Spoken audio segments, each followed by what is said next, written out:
आज की वीडियो में मैं क्लास 8 एनसीईआरटी मैथ्स चैप्टर 9 प्रश्नावली 9.1 का क्वेश्चन नंबर 7 सॉल्व करूंगा।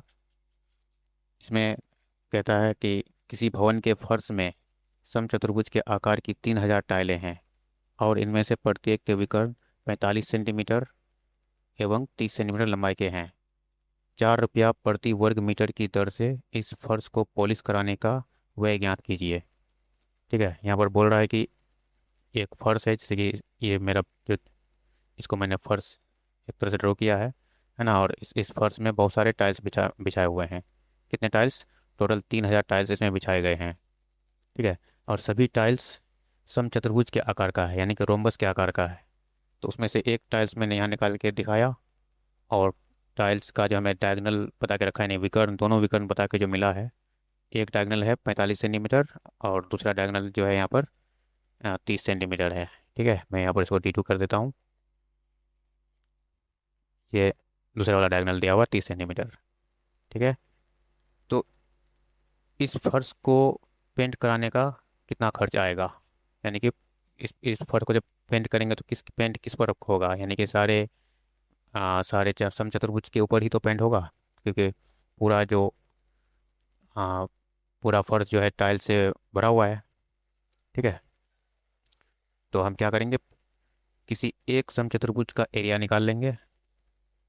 हम पहले देखेंगे एक समचतुर्भुज कितना एरिया को कवर कर रहा है, फिर टोटल 3000 का भी फिर बाद में एरिया निकालेंगे और उसको कीमत से मल्टीप्लाई कर देंगे कि एक एक मीटर स्क्वायर में कितना खर्च पड़ रहा है। ठीक है, तो मैं यहाँ पर लिख कर रखा हूँ कि कुल टाइलों की संख्या 3000, जो जो बता के रखा हूँ मैं यहाँ पर नोट कर लिया।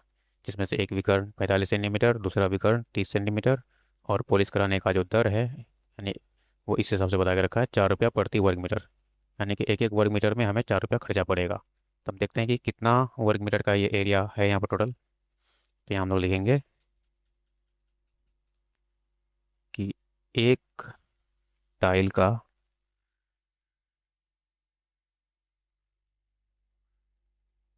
एक टाइल का क्षेत्रफल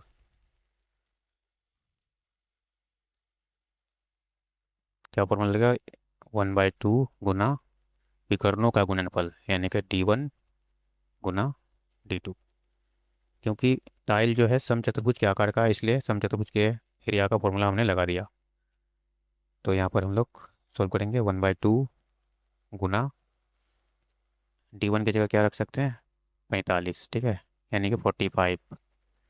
और D2 हमें कितना बताया है, 30। यहाँ पर 30 रख लेंगे और 2 से काटेंगे 30 को, 15 बार में कट जाएगा। अब इसको मल्टीप्लाई करेंगे, पहले लिख लेते हैं 45 गुना 15 हमारे पास बचा, और यहाँ पर आगे मल्टीप्लाई करेंगे तो 15 5 75 का 5, 15 चौका 60 और 7 67। ठीक है, सेंटीमीटर स्क्वायर। इसी तरह हम जब एक टाइल का जब एरिया इतना है, तो हमें पूरा 3000 टाइल का एरिया चाहिए। तो यहाँ हम लोग लिखेंगे 3000 टाइल का एरिया, 3000 टाइलों का क्षेत्रफल। तो क्या करेंगे, इस एक टाइल का क्षेत्रफल को 3000 से गुना कर देंगे। तो 675 गुना 3000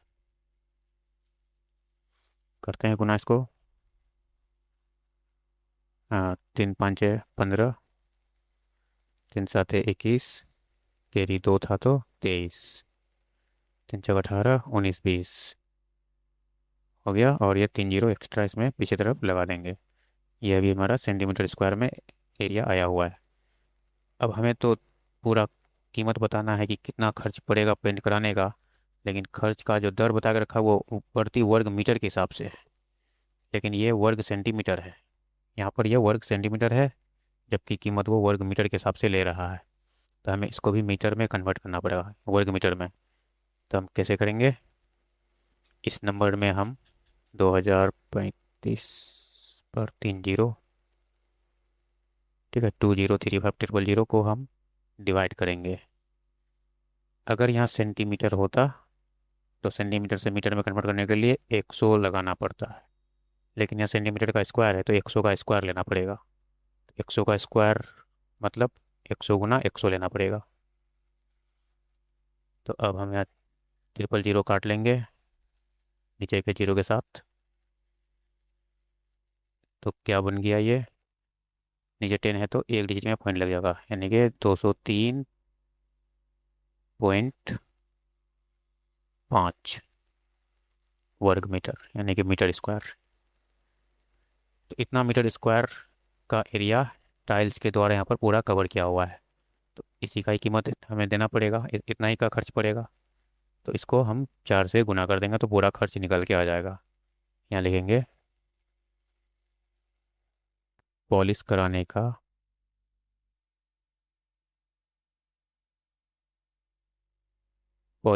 का कुल व्यय बराबर,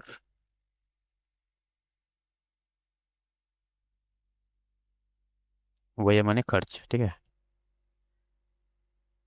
तो कैसे करेंगे, क्षेत्रफल को दर से गुना कर देंगे। तो क्षेत्रफल हमारे पास है 203.5 और दर है 4 रुपया। ये गुना होके कितना बन जाएगा यहाँ पर लिखूंगा मैं, ठीक है। तो 4×5 = 20, उसके बाद पॉइंट, फिर यहाँ 4×3 = 12, 12 का 2, लेकिन 4×3 = 12, कैरी 2 था तो 13 यहाँ पर थोड़ा सा मिस्टेक हुआ, दोबारा करते हैं। चलिए उसको दोबारा यहाँ नोट करते हैं पहले अच्छे से। तो हमारे पास है 203.5 गुना 4,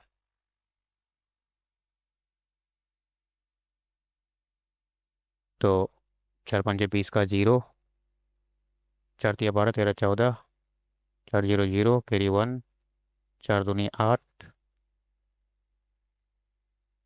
0 काट लेते हैं, यहाँ पर हमारा हो जाएगा 814 रुपया। तो यही हमारा इस सवाल का आंसर हो जाएगा।